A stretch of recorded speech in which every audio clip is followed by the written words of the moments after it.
Christ, let me check in with the final section of The Offshore Pirate by F. Scott Fitzgerald, which has a crappy ending, an ending which is pure gossamer and romance. Um, we do get, before that, the reveal happens, we get Fitzgerald intruding on the story and saying that he's not actually interested in this is a love story, and saying that most of us are content to exist and breed and fight for the right to do both. And the dominant idea, the foredoomed test to control one's destiny, is reserved for the fortunate or unfortunate few. So the dominant idea, the foredoomed test to control one's destiny, is reserved for the fortunate or unfortunate few. So most people are willing to just sort of go along with life.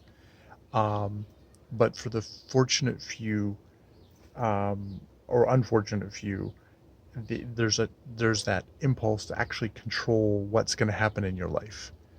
Um, and to me, that's the interesting thing about Ardita, is the courage that will tarnish with her youth and beauty, youth, her beauty and youth, which is like, so it's going to degrade as her youth and youth,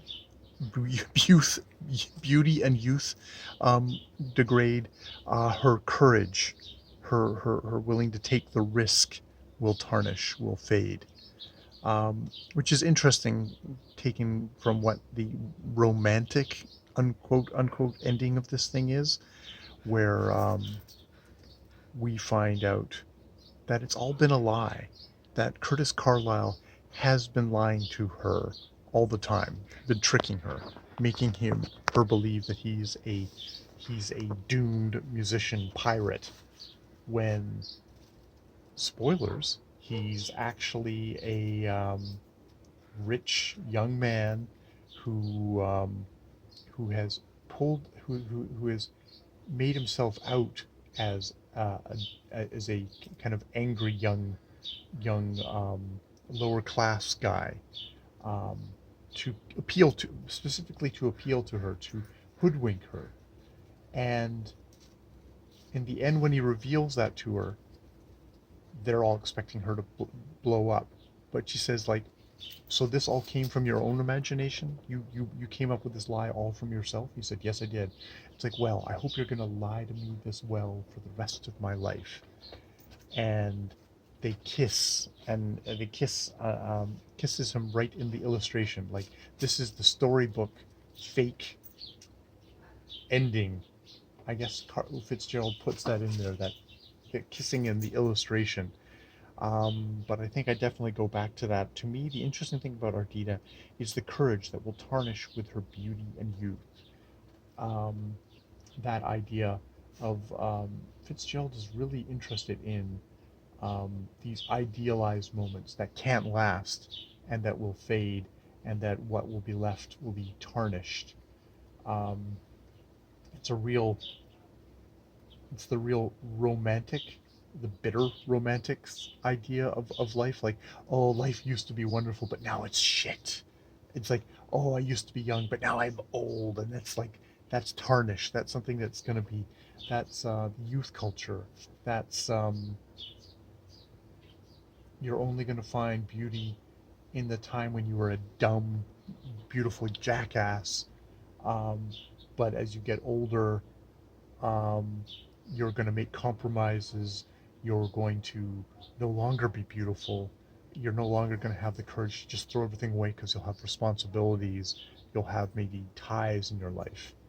Uh, yeah, yeah, it's a story that, uh, you know, lying to her at the end is just like, oh, we've just been fucking with her the whole time.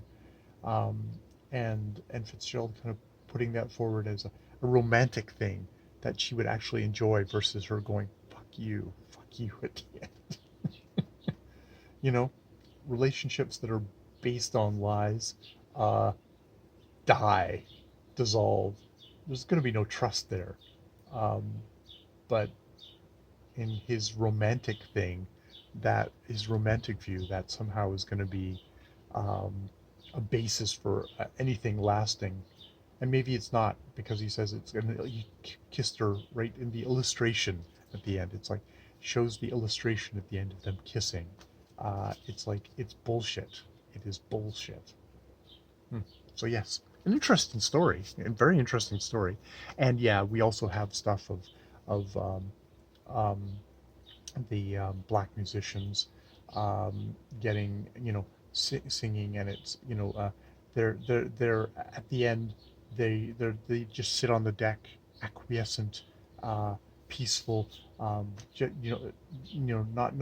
with any of their own self volition.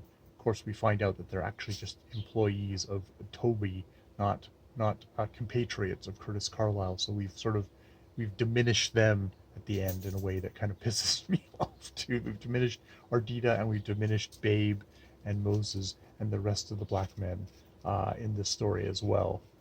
Yeah, and it's just this rich white guy who's pulling all the strings, and gets to win the girl, and all that bullshit at the end. Okay, I'll leave it there. Shira, what do you think of the story? I don't care. I just want to go up and have my breakfast. All right, let's do that. More videos later.